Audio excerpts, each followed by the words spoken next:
it has a very big potential on data use, because now there is one big problem with the big data, which is the ethics on the acquiring this data, and privacy, the accountability, etc. But despite all that, the wearables, we can acquire real-world data, not only data that is controlled for example, in a randomized controlled trial, but we can use real-world data in studies that can even cheaper the ways of randomized controlled trial is done.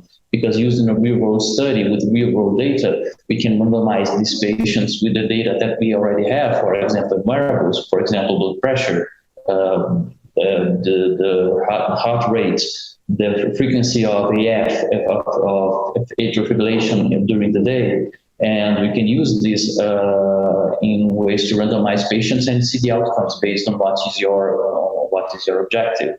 This is a way to cheat the research. And of course, we won't have the same amount of quality of evidence as a randomized controlled trial, but it's a way to have more evidence in diseases that we don't have enough evidence in a way that is much faster and using data that's already out there. Another way that we can use that is, for example, the use of new anticoagulations, new anticoagulants in diseases. For example, again, Chagas disease. Chagas disease is another area that I study. There are several physicians that give NOACs to patients with Chagas disease and stroke, but this is not validated yet. What is validated is warfarin. So